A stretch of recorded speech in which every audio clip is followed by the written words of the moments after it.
everybody, what's going on? So, really fun talk this week. It's about the basics of cell function. It's kind of if you guys have been coming to the lecture, you're going to know a lot of this stuff already. I think it just is a really good talk to put everything together so we can see how everything works, okay? And it's really important to understand how a cell works because we're just a collection of cells, right? So if we have our body, if we break our body down, what's the next smallest division we can get into? After body is organs. So what are organs, guys? Name some organs. Liver, lungs, right? So we have our organs.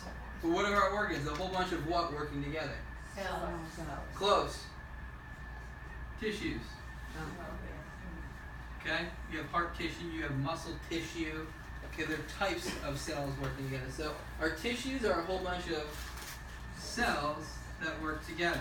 So let's go the other way. You have a whole bunch of cells, you group them together, you get a bunch of tissue. You put those tissues together, you get organs, you put those organs together, you get a body.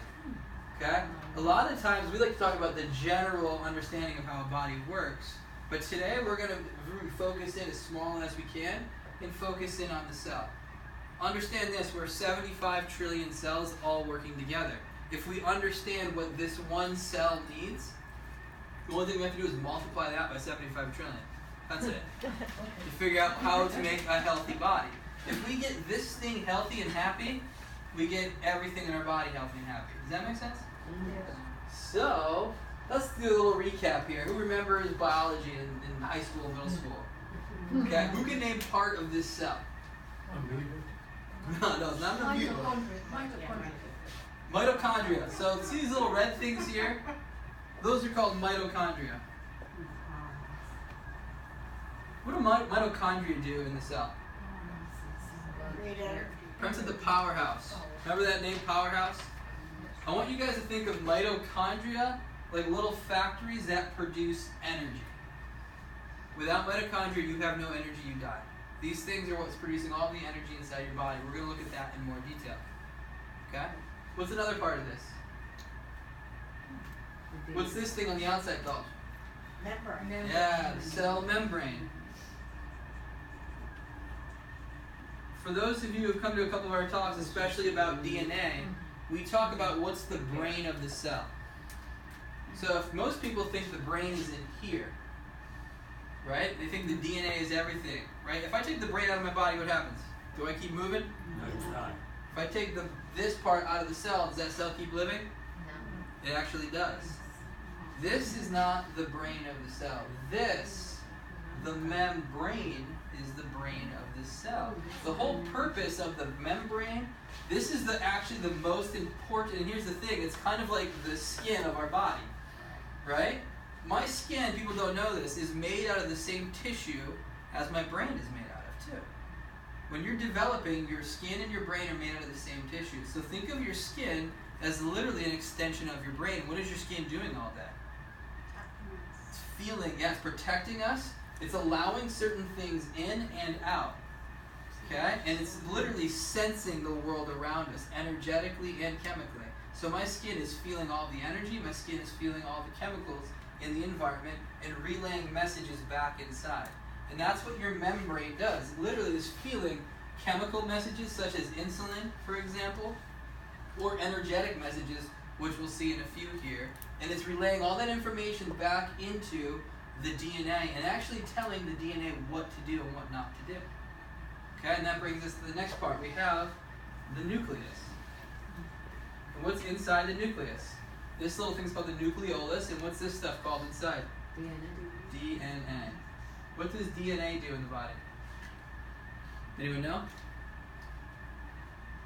Nothing, right? We all know it's really important, right? It determines who you are. So this is the old belief, is that it determines who you are, like your DNA is who you are. It's actually not completely true. It's only partially true. Your DNA are your blueprints. So if I'm making a building, I need blueprints, right? Do I have to follow the blueprints according to can I go off script and make something different? Yes. Can I change the blueprint? Yes. Your body can do all of that stuff too. So think of your DNA as your blueprints on how to build your body all the time. But that doesn't mean that's the body you're destined with. You might have blueprints for a cancer cell, but your body can roll up that blueprint, put it away, and never look at it. Right? So this has to do with the environment coming in, telling it which genes, which proteins, which things it wants it to make, which parts of your body do you want to make, what parts don't you want to make.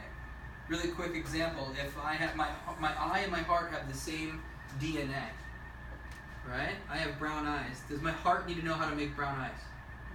No. Same DNA, the same genes are inside of those cells in my heart. But those blueprints are wrapped up and shoved away, so my cells in my heart never make brown pigment. Does that make sense? Mm-hmm.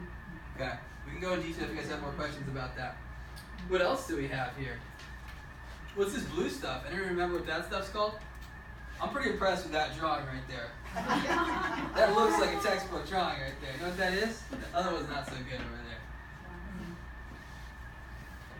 there. Endoplasmic reticulum. Anyone remember that? No. This fancy word. And you have what's called rough and smooth. Some of these have these little circles on them, which are called ribosomes.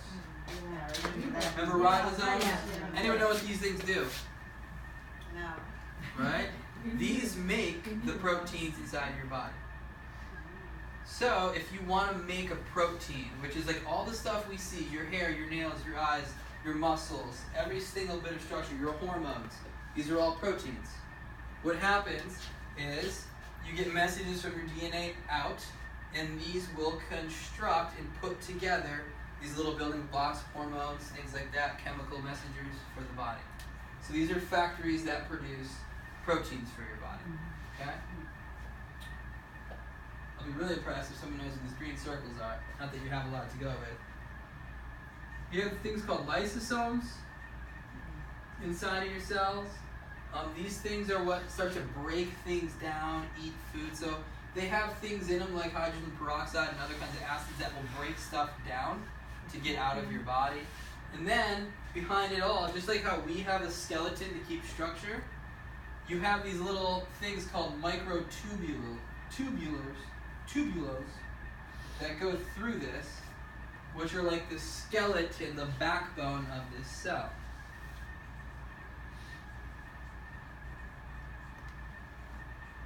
Okay? So what these do is they provide structure. That's our basic unit of the cell. Alright? We know kind of what basic things do. It's really simple altogether what it's doing. Okay? Now here's the next question. How does every cell of your body know what to do? I mean, think about it. What's my heart doing right now compared to my liver? Compared to the cells in my toe? Compared to the cells in my eye? Completely different things, right? But they all have the same basic structure, same DNA. What makes them different? What's telling them to do different jobs? Did you ever think about that? Your brain. Your gut. So we're going to go into this. We're going to go a little higher up. Now, for those of you who've come to my orientation talk, I do this a lot because I think it's a really important part to understand. You're composed of 75 trillion cells.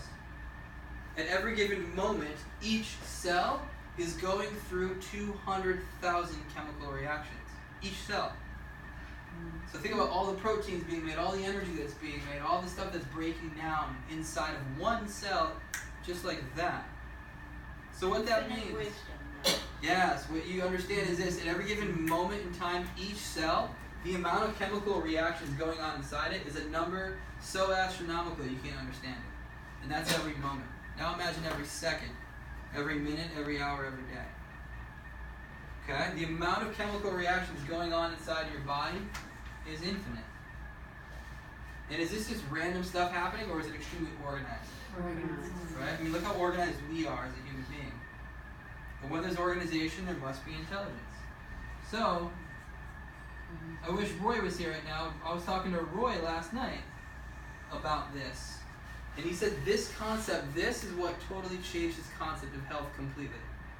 It's understanding, guys, you have an infinite intelligence that's running every single cell of your body right now. You can't think and make your body work better. You can't think and make your cells work better.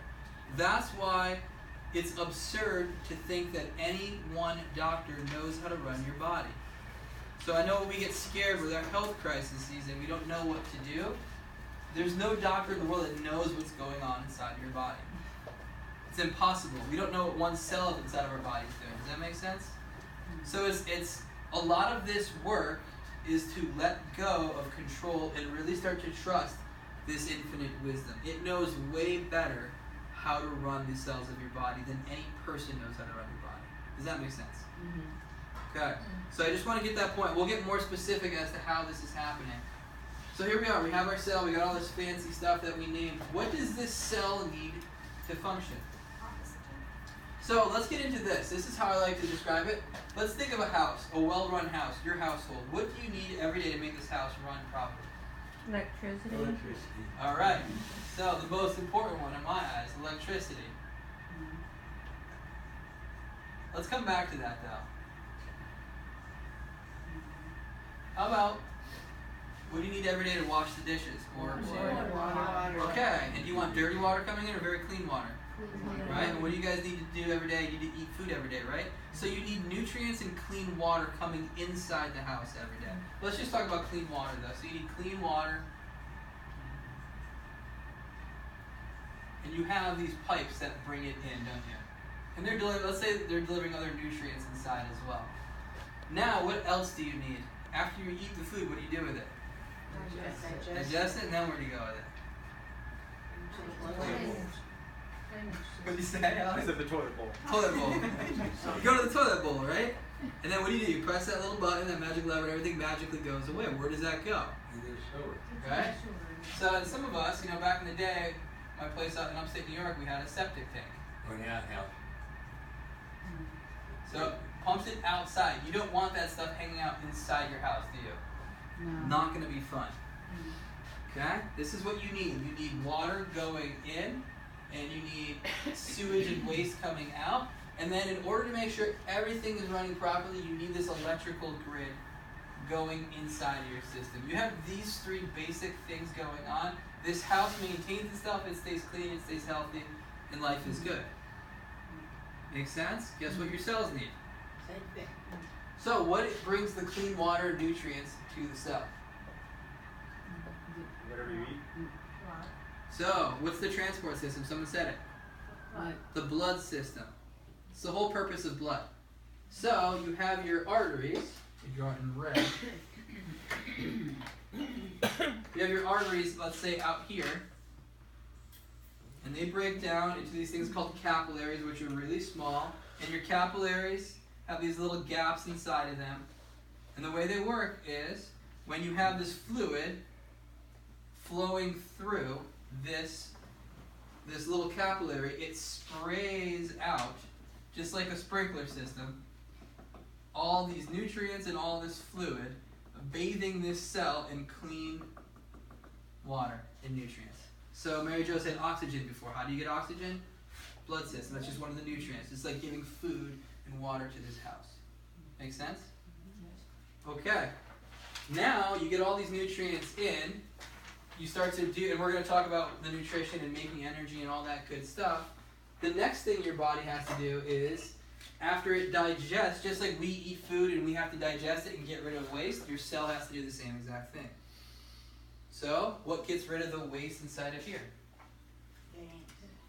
Water. So it's actually not the veins. This will keep going. Eventually it might be the veins, but there's one thing left. There's all this, your cell will excrete all this toxic waste outside into the cell, and there's this system. Yeah, it's your intracellular waste here, and then you have this thing called your lymphatic system, which will actually take all this waste, suck it in, and then you got these things called lymph nodes. And the whole purpose of the lymphatic system is this. If you just pumped waste right back into your blood system, that wouldn't be good, would it? Mm-mm. So that's why it's not just the veins. You can't just make waste, make a whole bunch of acidic waste and then dump it back in your blood system, because you're going to be very sick. So your body has to have a way of cleaning this stuff up. So what it does is it dumps this waste out around the cell, and these little things called your lymphatic system and lymphatic vessels will pump it into lymph nodes. And what's hanging out inside the lymph nodes? Anyone know? We talked about this in our immune system class, in our lymphatic class. You have bacteria, and you have your immune system cells, like your B and T cells. that are waiting in these lymph nodes. And what they do is when the acids come in, the bacteria eat them up and break it down. So anyone know what the pH of like your urine is? Because that's waste coming out. Anyone know what it is? 6.5. Anywhere from 6 to maybe 8 pH. Correct? Guys, you know what the waste is when it comes out of your cells? About like a 3 pH. You know what it would feel like if you pee out a 3 pH? It wouldn't feel too good, right? It would burn a lot. So what happens is this dumps this waste out, goes into these lymph nodes, and these bacteria break down the acids and make everything more alkaline. Does that make sense? And then all of a sudden, it's cleaning up all that waste. It's filtering out all these wastes. It returns all the blood clean back into the blood system again. And all the waste, it kicks out of your system through your kidneys, through your lungs. Pretty cool, right? Pretty cool system. And then what's the electricity going here? Anyone know what delivers electricity to a cell? Well, the nervous system. Yeah, Rita, thank you. You guys always forget about the nervous system. Most important one. So, you have nerves that literally come in and attach to every single cell of your body. And these nerves run back into the spinal cord up to the brainstem. Remember, we talked about this infinite wisdom. How does this cell know what to do with all the nutrients? How does this cell know what proteins to make? How does this cell know what DNA to expose itself to? It's all done through your nervous system. The electricity is the most important one. What happens if you cut electricity out to the cell? Dead. What if the electricity is off? What do you mean? I mean, You're dead. no, not off, but out of whack. You know Yeah. what I mean? Like, so we start getting into frequencies and vibration, meaning the nervous system is delivering a certain vibration to this cell, and it's telling this cell to oscillate at a certain frequency. That's really what's happening. So if you alternate that frequency and you make it speed up faster or slower, you're going to change what DNA is expressed, and you're going to change the whole expression of what the cell does. Does that make sense? Yes. Think about it this way.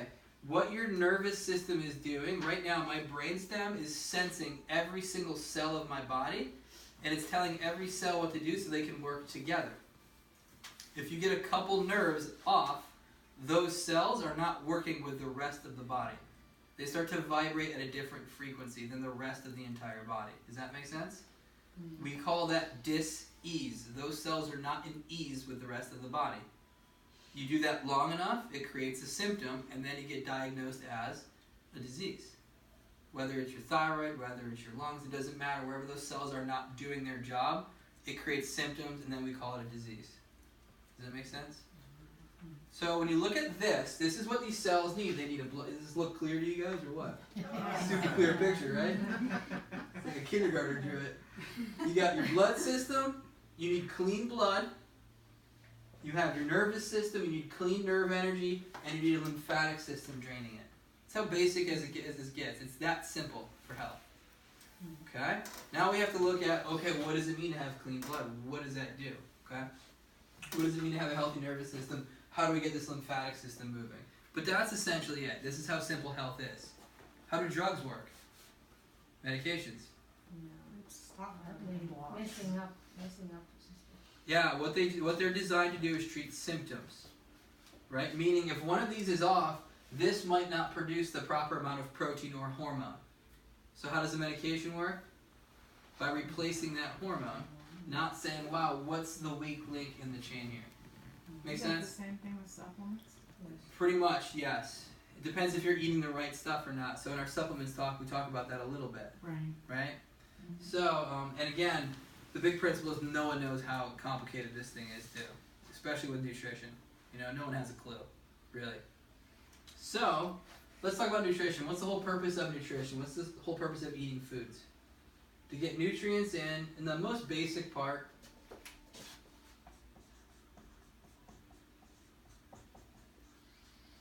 let's just talk about this. This is probably the biggest component, is to make energy for every cell to do their job. Okay? So, I like to talk about it this way. Now, number one, what does our body use to burn energy? We use the mitochondria, but what do we really need to do it? Sugar. Yeah, most of us use sugar or glucose to make energy. Okay? Now, the first step is this. We have all these sugar molecules dissolve in our blood system right here. Okay? And this will actually seep out, and actually we're wrongly taught that you need insulin to get sugar into a cell. You don't. Okay? Most sugar just dissolves into cells using other pathways other than insulin. However, the first step to making energy, guys, is we have to get sugar from the blood system into the cell. So out of this capillary into the cell. Does that make sense? Yes. This is what people do not understand, and it's super important. It's been shown time and time again in medical research. If you have a whole bunch of fat inside of your blood, you can look this up. It's called sludge blood. If you eat a whole bunch of fat, anyone know what a triglyceride is? Mm-hmm. Literally a ball of fat. So if you eat stuff with high triglycerides, if you eat stuff that's high in fat, you literally, it's like putting oil inside of this watery mix. And guess what starts to happen? It starts to slow the flow. Imagine, instead of having pure fluid going through these arteries, you have all this sludge going through these. You have a whole bunch of oil mixed with it. Is that So what it's rouleau slower. is? What's that? Rouleau? What's that? Rouleau? I don't know what that is. Where the blood slows down. Oh, is it the sound that comes with it? I don't know. Where the blood slows down. In other words, the cells aren't flowing. They Right. stop flowing. That's the sludge. Well, and I want you to picture this. I don't know what that's called. I'll look that up for sure, Pram. This fat gets inside of here and starts to cover the walls in this oily substance. Can you imagine that? How easy is it for this sugar now to get out?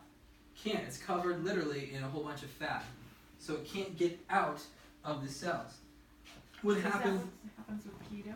Yeah, well, it depends, because in keto, they're not putting any sugar inside of there either, right? And their body starts to use fat to break it down, so it's a little different. But here's the standard American diet. We have a potato, which is high in sugar, right? By the way, if you just eat that, the sugar can flow through and get out of your cells, no problem, and your body can use it. Remember, when they're measuring your sugar levels, where are they measuring it? In your blood. They're measuring this sugar level, not what's getting to your cells. Okay? So, now you have your potato, but what do you put on top of your potato as an American? Yeah, a whole bunch of fat, and this is what's going on. Now this sugar, first of all, it's moving super slow through your system, and it can't get through out of the blood system into the cells. So what happens to the cell? It's starved of energy. What happens to your blood sugar levels? High. What do people blame? Sugar. Sugar. Is it the sugar's problem? No. No. It's a combination of sugar and fat, which is what we do in our society. Okay? But let me tell you, your body breaks down the sugar. So the trick is, when we remove this fat from our diet, so like for example, Judy, you don't mind if I just say this, we talk about doing a juice cleanse, and we're having all this sugar in our fruit, right? Our fruit juice is coming in. And what happens to our blood sugar? Goes down. Goes down. Here's the reason why, because you're not putting all this fat inside. What you're doing is you're making your blood so fluid, the sugar just easily goes out and your cells use it. Yeah, Rita. Does the same happen with plant-based fats? They Like do, yes. Avocado or the They will definitely act completely differently, seeds. Okay. you know? So this is not true, but vegetable oils, for example, like cooked vegetable oils will do this even worse than animal product. Yeah. But like whole-based foods won't have the same effect, no. Like seeds. Yeah, seeds or nuts won't have the same effect, okay? What about the avocado oil and the coconut oil? So anytime it's an oil, it'll have this effect. Anytime it's a whole food, it will not have this effect, Wow. okay? That's amazing. So this is what we gotta be careful of, right? So that's why number one is making sure we're clean if we're gonna have sugar having no fat with it. So we have fluid blood. Blood that's fluid. And by the way, think of what that fat does to your blood pressure. If it's really viscous. Yes, go ahead, Benny. Okay, 2 questions if I may. Were you saying that a fruit juice cleanse was good with all the sugar in the fruit? Yeah, so what I'm saying is it's not going to elevate your blood sugars like you're told it will. Okay? If you're doing non-pasteurized healthy fruit juices. Like for example, fresh squeezed orange juice. Uh-huh. Yeah. What about that? That's okay? Yeah, totally okay. Alright, so then the other thing is, if I'm making a smoothie with fruit and green, and I put in coconut oil, that's not a good thing, right? No. Not the best combo. Oh, okay. Yeah, I would leave the oil out and just do it separately. If you want to do that, do it something completely later when you're not putting any sugar in your body. So, avocado. so the thing is, Avocado's okay. so the thing is, With the seeds. basically, you just, the oil pushes the sugar into the cell, is that right? The oil makes it harder for the sugar to get out of the capillaries. Okay. So the sugar it has a hard time getting to the cells. It's staying inside the arteries and the veins. Make sense? Okay. So that's step one. But you're basically saying is sugar is really not that bad, right? Sugar, no. Our bodies are designed for carbohydrates. There's a reason why if your body has a choice between glucose and a fatty acid or a fat to make energy out of, what does it choose every single time? Sugar. Our bodies are designed for sugar. 100%. They're sugar burners. We do really good with it. Okay? We don't do good when we mix sugar and fat together because it's very unnatural. Think about the oldest societies, longest living societies are very high in carbohydrate, which is sugar based. They've always been. What has Asian culture typically always eaten? Rice. Was obesity, diabetes, cancer, heart disease big in those cultures? Mm-mm. Okay, and they also ate yams too, and sweet potatoes, okay? How about in Mediterranean? Think about an Italian or a Greek diet. Well, they dip bread in oil. Well, nowadays, Right? so, and also how we hybridize all this stuff. But you look at their original diet, no, it's very whole grain based, right? They didn't dip bread in oil years ago? Not nearly as like we do today. I mean, we are oil fiends, especially because now we have processed foods too. I mean, look at what's inside of our processed foods today, right? Olive oil is no good. And then look at in Northern Europe, it was potato country. You look at in North America, the Native Americans, it was corn and it was potato, right? We have lived on sugars for a very, very, very long time without these diseases. But now, because we are a rich society and we are a society that totally destroys our food and we put oils and fats in everything now, that's when it's a problem. So that's why they try to take the And we have nobody teaching us how to eat. Yeah, and we got people who argue over like which one's the bad one. It's just like, hey, that's physiology. It's really simple. Really, really simple. And it's just a simple test. Like do like a juice fast on fruit juice and see what happens to your blood sugar. Drops down. And it's like, okay. Okay. Guys, let's hold the questions a little bit because I have a lot of material to go, okay? At the end we can talk about it more. So, step one, we got the sugar now flowing into these cells. It goes inside the cell, it goes inside the mitochondria. Okay? These are going to be like building a fire. If you build a fire, what do you need? How do you build a fire and start a fire? Wood. You need something to use, you need fuel, and you need oxygen. And then you need things that spark it. Make sense? And then what you do is you create this beautiful fire, which is energy. Same thing inside of mitochondria. So guess what you need? You need oxygen still. That's why we breathe in oxygen. All that oxygen is getting dumped into here as well. We also need our fuel, which is sugar. So sugar and oxygen go inside of this mitochondria. Okay? Now, you need a couple other things to get this to spark. Couple things you need. Anyone ever heard of T3? The hormone made in your thyroid. Okay, it's kind of like the gas pedal that pushes this whole thing. And you also need B vitamins. Where do you get B vitamins from? B vitamins come from bacteria. Where is the bacteria found? In our gut. So you need a healthy gut in order to have B vitamins. It's not just like taking B vitamins. You actually need a healthy gut to do that. And what these things come together, what they do is they produce energy in the form of what we call ATP. That's how these work. But it also produces something else. Just like in a car, when you put gasoline in a car, you put an alkaline fuel inside a car, it burns together with oxygen, it produces energy. What comes out of the car? Exhaust, right? You have a waste. Anytime you have a chemical reaction inside your body, so this is all producing all these chemical reactions, you have waste that's also made. So besides energy, what else do you make? Free radicals. Yep, you got something called carbon dioxide. What do we breathe out? That's why we're breathing this out. That's where carbon dioxide comes from. So we're breathing in oxygen. It's going into this mitochondria. It's making energy and it's producing carbon dioxide that we're breathing out again through your lymphatic system. Make sense? Okay, and also these things called free radicals. So Judy nailed it. Remember, we have these things called free radicals. Raise your hand if you've heard of a free radical before. Raise your hand if you have no clue what a free radical does in the body. Right? So a free radical is this thing that essentially lost an electron.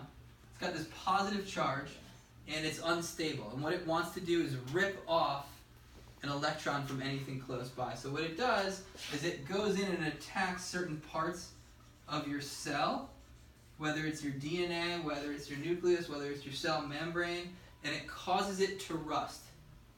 So when you see a bumper in a car rusting, that's free radicals pulling away electrons. So now picture your lungs rusting away. That's what happens when you smoke a cigarette. Right? Literally rusting down to nothingness. So when you have a lot of free radicals, bad things happen. So what's the what gets rid of free radicals? Who here is already antioxidants? They have negative charges. So things like vitamin C. Vitamin C has 5 negative charges, meaning it's got 5 electrons that it can spare. Okay, a really good analogy is if you're in a classroom, if we're all in a classroom right now and everyone has a pencil, and let's say Greg doesn't have a pencil, and if he doesn't take the test, he's going to fail. What's he going to do? He's going to steal a pencil, right? At any cost, right? That's the free radical. Now I'm the teacher, I come in and I got surplus of pencils. What do? I say, hey, here you go, you're good now. I got rid of the free radical. Make sense? The free radicals are mostly oxygen, right? Yes. They're floating oxygen things unattached to anything Yeah. floating around. That's one of the ones, so you have O+, right? Trying to rip away an electron from something. With your analogy of a fire, Yes. these are actually the ashes left after Yeah, the fire. or it's the smoke rising up. Yeah, absolutely. So the more energy you burn, the more ashes you got. So here's the trick, because this is what I used to teach, and this is what's crazy. Now remember I said you can use sugar or you can use fat to make energy. Okay, which one produces more free radicals? It's actually the sugar. Here's the tricky part to this. The sugar will make 50 times more free radicals than the fat will. This is why people are like, oh, eating high fat is good, right? Here's what they don't tell you though. When you eat a plant-based high-carb diet, guess how many more antioxidants you get? Yeah. 64 times. So even though you make more free radicals with a high carbohydrate diet, which one gives you more antioxidants? 64 times more. So which one is a better net result? Yeah, and this is the part that most people leave out. Does that make sense? Okay. So you get more things that cancel off that. Okay. Are you guys confused yet? Or are we pretty good? No. So then you shouldn't eat any fat. I'm just looking at my drawing here. And again, it's listening to your body. Do we need fat? Absolutely. But it's like, how much do we need? A handful of nuts a day? Maybe half an avocado or one avocado a day? You're good with it. One Do it avocado again. a day? Well, again, guys, I want you to realize before, let's not ask tons of questions right now. I want you to realize this one simple concept though. Look at me, look at Mary Jo, look at Sean, look at Shirley. How different is everybody in this room? How much fat do I need compared to Mary Jo, compared to Sean? No one knows. So what's the best way to know? Hey, infinite wisdom, what do I need to eat today? If you're craving more fats, do it with whole-based fats. Eat some more nuts. Right? If you get an adjustment and your body needs to regrow new cells, guess what's making up all of this cell membrane? It's all made by fat. So if you need to heal a lot and make a lot more, have to go through a lot more healing and make a lot more cells, you're going to need to eat more fat. But it's like, where do you understand this concept? Don't think about it. Get in your heart and feel what is your body really craving. And when you start to get in this zone, again, Judy, I'm going to use you again, beautiful example. She's saying, wow, I can really differentiate now between, wow, when do I want it because my mind wants it versus what does my body really want and crave right now. There's a huge difference. Does that make sense? Mm-hmm. So it's getting more into that, okay? It doesn't need to be so complicated. It's just understanding whole-based, plant-based foods are the way to go, and listening to your cravings, and listening to how your body feels after you eat these certain things. Okay? Okay. So that's the nutrition. We got rid of this part. Let's talk about the waste part. Let's be really quick with this. This is your lymphatic system. How do you move this lymphatic system? How do you get this waste out of you? What are some things that you can do? Fiber. Movement. There's actually something even better than movement, but every time we move, remember, this system is based on a pump system. It doesn't have a heart to pump it though. So we have to move to get your lymphatic system moving. So there's rebounders, like little trampolines you can jump on, running, doing jumping jacks, going up and down, doing handstands. That's what starts to pump this through. Okay? That's what I do all the time. One finger handstands. I'm really good at it. Okay? More important than that, you guys don't believe that, is breathing. Deep breaths. Right? We don't breathe anymore, but your lymphatic system drains right into your subclavicular vein right here. This vein right here. So when you breathe in, and you breathe out into your chest, you guys feel how different that is? Everyone take a deep breath in together. And out. Okay, just feel how different that is. Imagine doing that 1 minute a day. It's been shown that pumps your lymphatic system more than all the movement you can do. Just doing a minute of breathing like that. That's how easy it is. So breathing. But again, when you go for a long run or you sprint, guess what you're doing? Breathing. You're breathing. Number 3, we talk about grounding. What's grounding? Yeah, bare feet in the earth. Here's the reason why. What you end up getting here is a whole bunch of negative charges, negative charged proteins. When you step on the earth, it's got a whole bunch of these things, negative charges. What happens when you put a negative charge next to a negative charge? They repel, right? It's a magnetic system. So if I step on the earth and you have all of these negative charges coming into my body, it pushes this whole fluid throughout my entire body from my feet all the way back up into my blood system again. Does that make sense? Okay, couple problems we can have. Number 1, what happens if I take antibiotics? I've got problems. Bacteria. So I want you guys to realize something. What's hanging out inside of my lymph nodes here? Bacteria. Okay, what happens if you kill those bacteria? You're ruining your filter system. So instead of it filtering out waste, what are you doing? You're having dirty water coming back into your clean water again. Not good. Are Okay? there also bacteria in the cell? Oh, there's bacteria everywhere inside your body. There's more bacterial DNA than our own DNA inside of us.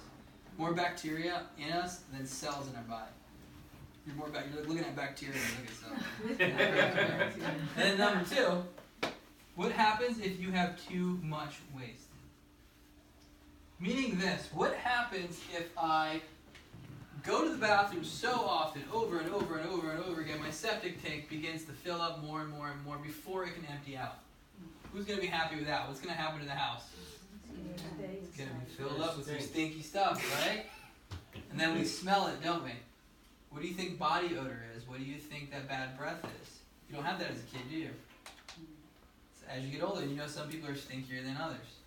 Okay, that's the reason why. What ends up happening is instead of putting clean, healthy stuff in, like we should be, whole-based plant foods, we put processed foods in. We put in rancid, putrid meat and animal products inside of our body, which are even higher in acids. And we don't take time to fast. Right? We overeat, overindulge. What happens to our lymphatic system? It literally gets backed up. Our kidneys stop filtering out stuff. Our colon gets backed up. And all this stuff hangs out inside of our cell. So now you have waste hanging out inside of our cell. You have free radicals hanging out inside of our cell. Guess what happens? It starts to break down the cell membrane, or the nucleus. It starts to cause mutations in your DNA. It goes to your mitochondria and it starts to destroy the mitochondria. And now your body can't use mitochondria to make energy anymore. So your body has to do something else. It has to make energy in here. The only way it can do that is through fermentation. Has anyone here heard that, cancer is caused by sugar? Right? This is why, because what happens is literally when the cell can't use the mitochondria anymore, that's now pretty much a cancer cell. And guess what? It's acidic and it's anaerobic. It can't use oxygen anymore in your mitochondria. Descriptions of a cancer cell. You know, that came from What's his name? Warburg. Otto Warburg. Right? 1931. Most people say, oh, cancer comes from, you can't feed sugar to the cell because that's what it eats. Right? Otto Warburg, that's where it came from. He never had a problem with sugar. He had a problem with waste and pollution. Talking about this backflow causing damage and destruction to the mitochondria. That's what causes cancer cells. Make sense? Mm-hmm. Not the other way around. So, this is what happens when your waste gets backed up. So how do we do that? We move, we breathe, we do grounding, we practice fasting. We don't take antibiotics when we don't have to, which is pretty much most of the time we don't have to take them. Okay? And then we work on eating really clean-based foods, non-processed foods. Does that make sense? But can you see the average American, what problem they have? I mean, we're taught to engorge ourselves on processed foods from the time we're little. So by the time we're 50 years old, how much is our system backed up? Pretty bad, right? And then finally, last but not least, the nervous system. Most important one of them all, right? So, let me draw this up here. What do we know about the nervous system? Can't live without it. Can't live without it. Sperm and egg come together. Where that sperm enters that egg becomes your brain stem. Brain comes out. Spinal cord comes down. Your nerves are just extensions off. And it's your root system. And then these keep branching off more and more to every single cell of your body. Make sense? Mm-hmm. Okay. What we're doing here is we're looking for what? Subluxation. Meaning this, when the top bone misaligns, it'll put pressure on nerves going to certain cells of the body. What happens when you have pressure on this nerve going to, let's say, a cell in your lung field? What happens to that cell? Yeah, if I cut the nerves going to this part of my body, what happens to that part of my body? It dies. This is what brings all consciousness to this cell. That's what it does. Okay, that's the importance of the subluxation. When you remove this, you're bringing consciousness and awareness back to these cells. You're literally kind of plugging them back in again. Imagine you have certain cells that have had their electricity cut out. So what happens to that cell? You don't get clean water and your septic tank fills up in that cell. And then we're saying, hey, go at it again.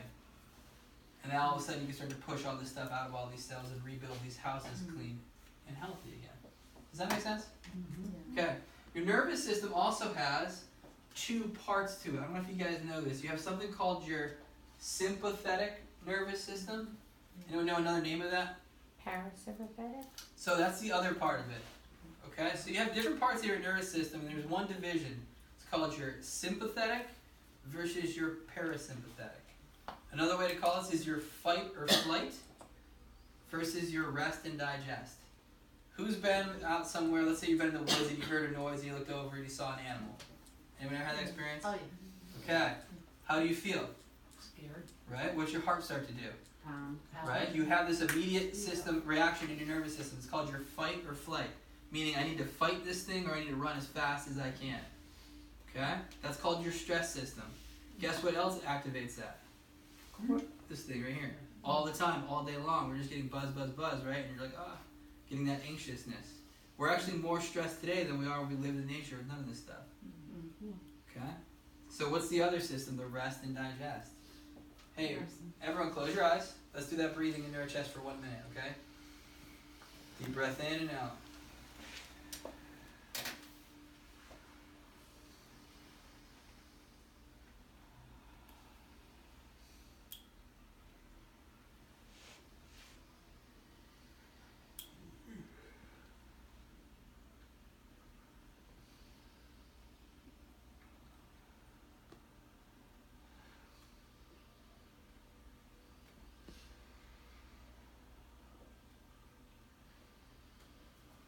When you guys are ready, open your eyes. Hey, this is rest and digest mode. Pretty nice, right? Here's the deal with our nervous system. Number one, when you have a subluxation, it locks you into fight or flight mode. If you're locked into fight or flight mode, it means these nerves are firing, telling every cell of your body, be stressed out, you're under attack. This energy comes in, goes to the DNA, and your DNA is going to produce, remember it's going to pull out the blueprints to fight things and to create stress inside your body. This is what causes cancer. We have a talk coming up on stress, the stress system of the body, how stress kills. We'll talk about this. Okay? But essentially what's going to happen is it's going to produce heart disease, cancer, diabetes, all the major killers is because the nervous system is driving stress. Versus the rest and digest system, which is all about healing, health, vitality. Make sense? The other thing about the nervous system is this. Think of the fight or flight system like the gas pedal of your nervous system, and the rest and digest system like the brakes. And you can train these things based on the more stressed you are. It's like, think of muscles. You know, you can train your muscles. You can train the fight or flight system, and you can also train the rest and digest system. And the more you use something, the stronger it gets. So now think about the person who goes to work, stressed out all day, comes home, stressed out all night, and never takes that break, never takes that chance to meditate, to pray, to have fun, to go outside. So what system do we keep training over and over and over? Guys, a heart attack is caused not by clogged arteries. A heart attack is caused by the sympathetic nervous system firing too much to your heart. Your heart not learning how to slow down and relax again. Okay? So there you have it. This is how a cell functions. You need 3 healthy things. Healthy blood system, healthy nervous system, healthy lymphatic system. Eat whole-based plant foods, whatever your body is craving. Take time to fast, do juice cleanses. Make sure your upper cervical spine, the top bone of your neck, is lined up so the energy can flow through. And then practice moving, breathing, grounding, not taking too much of this stuff, and allow this to move. That's what leads to health. It's that simple. Does that make sense? Yes. Awesome. Does anybody have any questions for me? Before we had 1,000 of them. So. Did you guys all forget them? Go ahead, Penny. Yeah, could you possibly either do a sheet and or a lecture on food combining? Food combining, sure, I definitely can. And not only that, when's the best time to eat what? Because I've read it's like these are the best things to eat earlier in the day, and then, you know, what is it they eat like a breakfast like a king, lunch like a whatever. This is my best thing with it. You're going to have somebody tell you this, and then the next day someone's going to tell you this, and this person's going to tell you this. And here's the real answer. Nobody knows. Really, in my belief, nobody really knows, except for, guess what? The infinite wisdom within you. It knows all the answers. So it's like, you know, for the most part, I always talk about not eating breakfast, eating lunch and dinner, but it's not the fact. It's just listening to your body more and more. There are some days it's like, wow, I'm really hungry in the morning. I should eat something right now, and then later on I might not be that hungry. Or there are times, let's say I started working out heavier than I did before, my body's craving more nutrition. So it's just really being really, in the beginning, it's like you have to kind of train yourself and set guidelines, but when you get on board and you get clean enough, you really start to feel your body, and it'll let you know when to eat, when not to. It'll let you know what you should be eating and what you shouldn't be. Okay? After you get rid of all the cravings, the bad sugar cravings and all the bad stuff. Which is why I really encourage doing the juice cleanses and the water fasting to start. Like every couple months, do a juice cleanse and a water fast, and then eat as clean as you can in between. Because what ends up happening is just automatically you get more and more in tune with the energy inside your body, and you start going down this path where it becomes easier and easier and easier. Okay. Any other questions? All right, Rita. Yeah, Come on, Rita. This is a little, really little old. All the oils are bad, but then it's said that it's good to use the oils like coconut oil and so to your skin. Is it? So again, why? This is my whole thing. It's like, where does this stuff come from? Other than, wow, guess what? You have these cells inside your skin that produce oil. It's the best oil for your skin is the one that your body produces. If you put oil on you, do those cells think you have to work anymore? Remember, my skin is sensing everything and talking to my nervous system. So if I'm glopping oil on top of me all of the time, guess what my skin is saying to my body? Oh, I don't need to make this oil right now. Yeah, so it's not actually. Yeah, and what's better for you, coconut oil or the oil that this cell was designed to make for your skin? Unless you have dry So you skin. shouldn't put any oils on your skin? Or is that what you're saying? What I'm saying is, hey, let's live the way nature intended. Listen to your body. You because of your behavior. So look, don't do anything. Just wake up and just walk outside. You're good. No clothes, just do it. In 5 words or less, what about raw versus cooked? So, and again, this is an art form. In my belief system, the more raw you go, the better, with a couple exceptions, like starches, for example. But again, the more we go to nature, the better. The more you start cooking things, the more you destroy enzymes in certain things.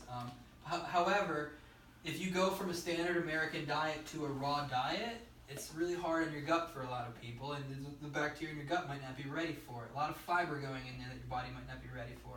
So there's an art form to it. You know, we always talk about transitioning, but typically what I find with almost everybody is you go from the standard American diet into like more of a cooked food, like just a plant-based, whole-based diet, meaning don't care about if they're cooked or not, and having fruits and veggies in there, and keep doing your detoxes, and slowly and surely you kind of just start going more towards the raw side anyway, you know? So don't think about it too much, kind of feel into it more, just keep doing your detoxes, and that'll happen naturally. What about spices and condiments and stuff like that? Again, mixed reviews on it. Again, I would just test them out individually and see how you do with it, you know? Again, in the grand scheme of things, you know, some things are super unnatural, some things are a little bit more natural.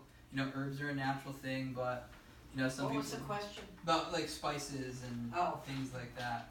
You know, so again, I would just see how you react, and you're going to notice how it reacts differently. I used to love, for example, onions. Love onions on everything, and then all of a sudden one day, couldn't eat them anymore. You know, and then all of a sudden I can eat it. It's just your body changes, it adapts, it'll call you to certain things and not. So just try a couple things, see how you react to it. Does stress cause the body to be hungry a lot? Yo, you gotta wait till my stress talk back. It can, for sure. You know, because again, when you're stressed, what's your body doing with all the energy? Burning it up. Burning. Your body is actually releasing sugar storages into your bloodstream to be used, and you're stressing all day. So your body needs to replenish that energy that you're losing too. So it could, for sure. Awesome. Any other questions? If you're vegan, do you need B12? Great question. She asked, if you're vegan, do you need a B12 supplement? It's different for everybody. You got to get it, you know, it's nice to get it tested and just check. And the reason I say that is it has more to do with your gut bacteria than anything else. And it's funny, even in that, some people don't even know, because, you know, your gut bacteria is in your colon, but now they're finding there's stuff in your stomach that's actually producing or that can cause B12 to increase. You can have low B12 levels, and people will water fast, and your B12 levels will go up. So it's very common for some vegans to be B12 deficient, but it's becoming more and more common for even everyone to be B12 deficient. What are the signs? You get a lot of nervous system problems, a lot of tingling, numbness in the hands are usually the earliest signs, you know. So just get have a conversation with me right away. If you're worried, it's not a big deal to do it. And again, we talked about this a few talks ago. You need 0.5, I think it was 0.5 micrograms a day of B12 to have sufficient numbers, right? The average pill you take is 50 micrograms. So it's like, even if you're supplementing, it's like literally you have a pill a week and you're good. You don't need a tremendous amount of this stuff. And again, if you're doing your water fasting and stuff like that, probably pretty set. But again, you know, it's nice to be safe. If you're going to your doctor, just get a blood test, ask them to check your B12 levels, and you'll see. Eat your CoQ10 vegetables. Right? What are CoQ10 vegetables? What are some CoQ10 vegetables? Cabbage, cauliflower, broccoli, one other one I forgot. And then it's also in seeds. Right? Beautiful. CoQ10 is an awesome antioxidant. It's got 1 million charges to it. Negative charges. Just an awesome thing. And again, it's made in your liver, which is a beautiful thing, and that's why keeping your liver clean and healthy is so important. Hey guys, Saturday we have a brunch here for all new people. It's our orientation talk. Please, if you know somebody that's sick or suffering or just wants to hear the information, please let them know. And then also Tuesday night, not tomorrow night, a week from tomorrow is our Vegan Taco Tuesday as well, okay? Any other questions, comments, concerns? Love you guys. I'll see you.